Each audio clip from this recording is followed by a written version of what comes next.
Hey everybody, welcome back to Let's Play Final Fantasy X. I'm Nai, and that's Mako. Hoi hoi. So it's time for us to boss rush. Because in order to unlock that thing, the final thing, we don't have to capture monsters, we have to fight monsters. So we have to fight every single boss in here. We already fought Fenrir in order to level up, so we're going to go fight whatever this is. Ornith something or other. Ornitholestes. That guy. I have no idea what he does. I have no idea what his special move is. I don't know what his drop is. All I know is he needs to die. Oversized lizard. Yep.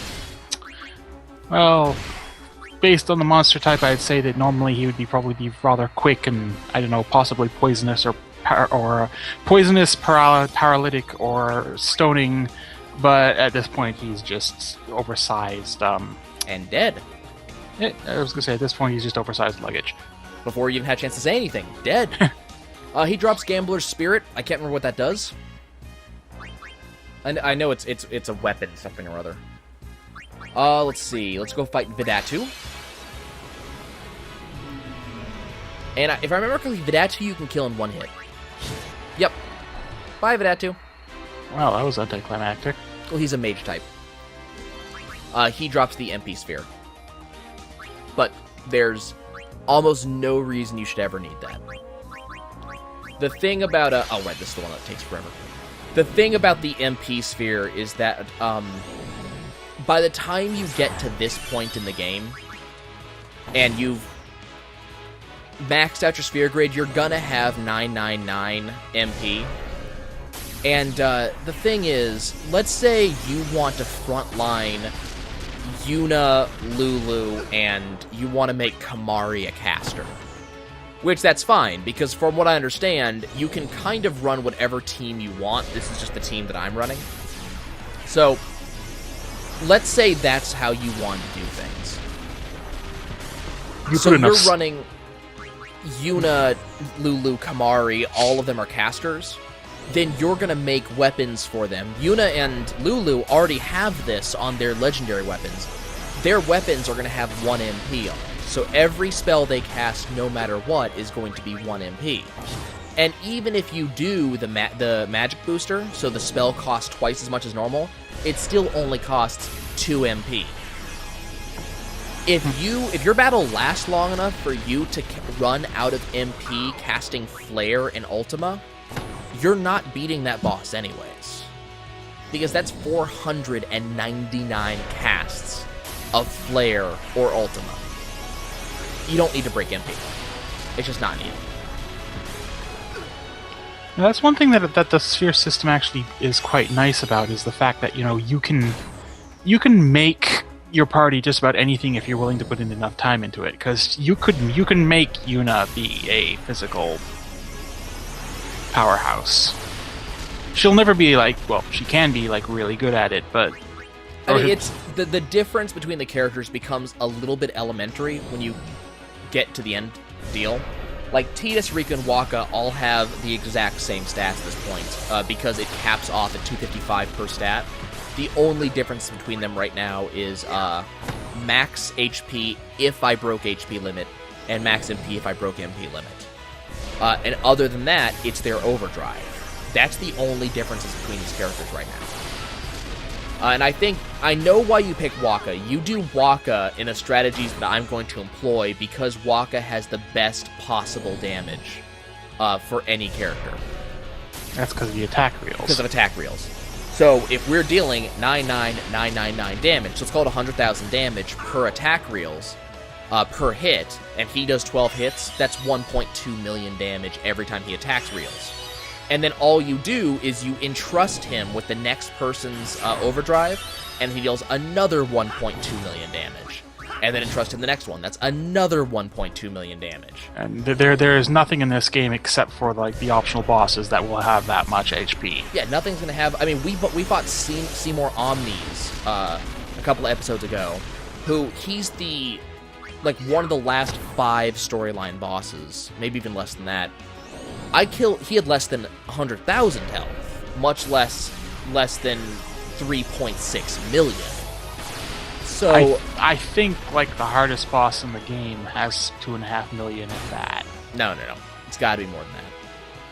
We're gonna see, because we're gonna go fight him in the next coming episodes. We're getting there. But yeah, so it's you use Waka because he does the most possible damage. You use Riku for a couple of reasons. The biggest one is her overdrive, because let's say you mix 2 Mega Potions, which I have tons of them. That's an elixir effect for all 3 characters. So that's full health, full MP for everybody, which is really nice. I'm not sure if it's... I don't know if it comes with an Asuna effect. This guy gives twin stars. Yay. But I don't know if it gives the Asuna effect, but it does do that, and then also she can pass off her... She can also mix if you want to mix. I don't know if any... I can't think of any mix that's better than the damage that I deal at this point, but there might be one. Right. Oh, let's see. We did Nega Elemental. We did Tank It. Let's go deal Fafnir. I've already beaten Fafnir, because I fought Fafnir to get the, whatever that item was that allows you to get Auto Protect, Star Curtain, whatever it is. So I fought Fafnir because he dropped Star Curtains. I just looked it up. Yeah, I stand corrected. The enemy I was thinking of has only 1 million hit points. The most dangerous enemy has 12 million. Yeah. But I don't know how much damage you can actually deal to him, so we're going to find out. So he gives you 40 light curtains. So you could also fight Fafnir if you wanted to do the, if you wanted to get the, like, power spheres, because he drops 40. So you can also fight him. Kados is... Actually, you probably should fight Fafnir, because he doesn't counter. Okay, so we did Fafnir. Let's go do the Sleep Sprout. But yeah, so, I don't know why you do Tidus. I'm not quite sure. Oh, this guy's gonna pollen me, isn't he? Never mind, overkill. Yay! I don't have to deal with pollen. Okay, so... Ooh, he comes with teleport spheres. That's actually really nice. Nice. It doesn't matter at this point, because we gain so much... I can gain so much AP just like that we can, just go all over the map. We don't care about the sphere grid anymore. But, it's good to know. Okay, time for the Bomb King. This could be bad. So I'm only allowed to get 3 attacks on him. Or not. Apparently he doesn't do that. Okay. Oh, he does it after every 3 attacks, so I get 9 attacks on him. Okay. Understood. Yeah, but I'm not sure why you picked Tidus. I'm not sure what he brings to the table.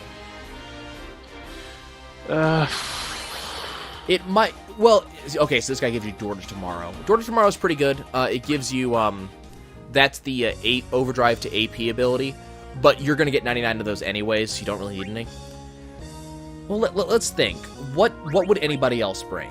So, did we do... Well, we already defeated Juggernaut. Let's go fight the game anyways. Okay, so Orin's overdrives, because it's overdrives are the things they bring to the table. So Orin's overdrives do either damage for the first one, AoE damage to the second one, full break to the third one, but we can already cast full break as an ability, and it'll never land because everything's immune, so that doesn't matter. And then the last one, the second one can't knock people out of the park because most people are immune to that now. His last ability just does a lot of damage, but we can do more damage if we wanted to. So Orin doesn't bring anything to the table.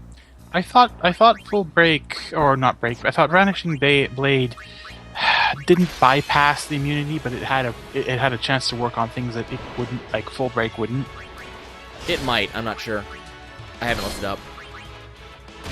But regardless, so Orin just kind of doesn't bring enough to the table. Kamari, his overdrives are pretty much worthless. As much as I hate to say it. He doesn't bring anything to the table. None of his overdrives are particularly useful. Besides, like his most powerful and most effective overdrive. Oh, this could be bad. Oh boy. What's Future Breath compared to Bad Breath? Bad. By the way, if any one of these characters hits another character, it's instant death to the entire party. Okay, I'm gonna have to put on a different set of armor to fight Malbro. Hold on. Let's just let everybody kill each other. On the upside, it's not a game over Yeah, if you the get upside's not a game clobbered here.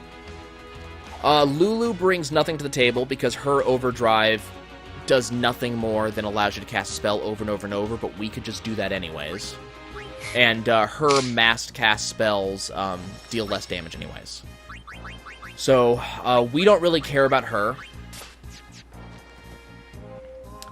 Let me think. Who else? Who have we not talked about? Yuna brings nothing to the table because most enemies will one-hit kill all of the Aeons. So, yeah. So she's just not a thing. Okay, so Tidus is back. We need to go and remedy the other two. The problem is Tidus is not, he's not wearing haste armor, so he's running a little bit slower than normally would. Let's go ahead and get Waka back. That's so weird running so slow. Oh, you have no idea. All my characters have had haste on for the past 20 hours. So having a character who's doing things who does not have haste, he looks like he's moonwalking. Like, with how slow he moves, it looks like he's fighting underwater. Okay, so Malboro's dead. And that's double ironic, given that this is one of the few RPGs where you can, in fact, actually fight underwater. Yep.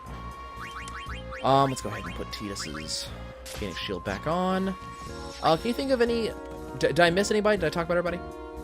Lulu, Yuna, Kimari, yeah, I think we talked about the other four. The other four, yeah, you've got them all, I think. So there's just... The other four just don't bring much to the table. We already fought... I mean, I'll fight Kados again. But, the only reason you fight Kados is just to get those 40 spheres. The issue with Kados is that he counterattacks everything you do, and he, early on, he does a fair amount of damage. But now that we have defense so high up, he only deals like 300 damage per counterattack. That said, I think that Fafnir might still be the best option. But Kados is pretty easy to kill, and he drops 40 healing springs. Okay, then we have the Coeurl Regina. As I said, we're just boss rushing. It's every boss that's in here. We haven't gotten to the originals yet. The originals are the ones that will actually provide a challenge.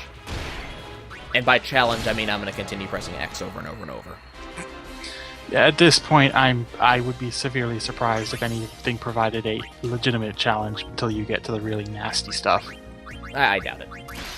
Some of these bosses I haven't even fought because there was no reason to, so I don't know what they drop, I don't know what they do. I'm assuming each of them has special attacks, that they do things. A lot of the bosses that you fight have special counterattacks, but I just never had cause to fight them. The only reason we're bothering with these guys specifically is I have to fight them. But they do drop a lot of craftables, so stuff like Supreme Gems are nice. You know, they all do things. Right, that's really what they're there for. Now, I've been told the Cactar King is a pain in the ass. He counterattacked with 10,000 needles, that's why. So, as I said, counterattacks. But we just Phoenix down and we move on. And he's dead. The counterattacks can be really nasty. The fact that he counterattacks with 10,000 needles is a huge deal. Like, that's really nasty. Let's see, what do we got? What's a Spada? A Spada is one of these things, okay. Notice that a lot of them have regen, so every turn they regen a fair amount. One Eye has that. And he's dead. But regen can be very nasty, especially on like One Eye, who puts you to sleep. And if you're hasted, that means that before his next turn, you took like 20 turns, so he just regen 20 times. Because you still take your turn even if you're asleep. It's just you're not allowed to do anything. Hey, look, we got another one of these things. I think we're gonna slots this. So I don't feel like fighting this thing for a day and a half. Yeah, something that big. He may not be the HP sphere dropper, but that particular monster type has got to be made out of HP. Nope, apparently not. Huh. He had less than 1.2 million health. That's all I know. I don't know at what point I actually killed him. He gives us a stamina tonic, which makes complete sense. Okay, what do we got next? The battery for the controller is low. That's what we have next. That's fine. I have a battery charger somewhere around here. Chimera Geist is next. We've already beaten Don Tonberry. I am just made of wrong answers today. Are you? Apparently. Is that a thing? Bye-bye, Chimera Geist. The one downside to fighting these monsters is they have very high HP for a given definition of very high. Return spheres off of that guy. Again, kind of useful. Well, it might be useful for, leveling up the other party members. Yeah. If you want to get them to a specific place. Like, what I'd probably want to do is I'd probably want to use a bunch of friend spheres to get everybody on the same, starting sphere. That way I know exactly how many of everything I need. So remember, we used Don Tonberry for the really easy level up? What I found is that if you put armor on, and this is not hard to get, by the way, I know this is going to sound hard, with triple AP, triple overdrive, and overdrive 2 AP, and then have everybody use Comrade, so far as I've seen, every single time you attack Don Tonberry, he deals back to you 99999. So, everybody gets that, so you level up very, very, very quickly. As long as you do 20 attacks against him, or do it until he's walked forward twice, and every time you do this, as long as you flee and don't let him get all the way up close, you'll get 99 sphere levels. Pretty much guaranteed. Just make sure that you don't kill him first. But, yeah, it was not hard at all to get a ton of sphere levels off of Don Tonberry. So, that's who your sphere level guy is. And if you're asking how to make that weapon, the, triple AP, triple overdrive, One Eye gives you one or the other one. I can't remember. I think he gives you triple overdrive. No, he gives you triple AP. One Eye gives you triple AP, and you're going to be farming him anyways. It's usually, what is it, Farplane Winds and Door to Tomorrows that are the ones you want? No, the Door to Tomorrow is the one that gives you overdrive 2 AP. But, oh, what's this? This is new. Okie dokie. Good for you. You dealt 454 damage. Really? Man, I was gonna say you're gonna give the behemoth an inferiority complex. The behemoth things just ain't what they used to be. Okay, is he gonna meteor? No, he's gonna cast Ultima on Death. That's even worse. But yeah, it's you fight One Eye for triple overdrive, and you just get triple overdrive for weapon for everybody. The game has a distinct desire sensor when it comes to that. So it's like, I ended up having to spend like an hour just trying to get one for Tidus. Those weapons also will come in either 2-slot or 3-slot forms, but 1 slot will always be triple overdrive. So you just want to get 3 slots for everybody. Door to Tomorrow is going to give you overdrive to AP. As long as you bribe Ultima weapon, you're going to have 99 of those, so you have 1 for everybody. And then the I forget which one it is that gives you the triple AP item. It was pretty easy for me to get, because you just fight him over and over and over, and he was an easy boss. God, I can't remember who it is. I might have to look that up. But, yeah, it was pretty easy to get all of those. It was someone in here. Someone give that item. Let's go ahead and fight the Vorvan. And this is what Barbados looks like, by the way, because I know I never showed him on screen. This is what a Barbados is. You find him inside Sin. Never seen this attack. That's exciting. Is that his counterattack? Yes, that's his counterattack. Okay. But it does so little damage. So little damage. Says the man with maxed out... everything I know. It's just... Like I said, I have sneezes that do more damage than that don't need their own cutscene. You're gonna give the enemies an inferiority complex at this rate. I hope I do. Because remember, these bosses are supposed to shit on you. I've just been doing a good job of making sure they're not going to. I do kind of feel bad, though, that we're this far overleveled. What, is he not doing it anymore? Apparently he decided he was no longer going to do it. Just gonna give up, lie down, and die at this point. Oh, right. That's who, Oh, you know what? I think I did it differently. I think I got my triple AP... I think what I did is I think I got my triple AP weapons from something. I can't remember what. And then built my items from there. I don't think I went triple overdrive into triple AP. Right, that's what I did. So what I did, I had to find out who drops them. But one of the monsters I fought drops triple AP weapons. Because the triple AP item is the Wings to Discovery, and the only boss that drops them is in the original. It's Shen Ryu down here, and he only drops 1 to 2 at a time. And to bribe one, the best you can do is you can get 4 if you bribe a Marlboro for $500,000, or you can get 8 if you bribe a Marlboro for 1.3 mil. On the other hand, and by the way, you need 50 of those. On the other hand, if you are trying to make triple overdrive, you only need 30 winning formulas.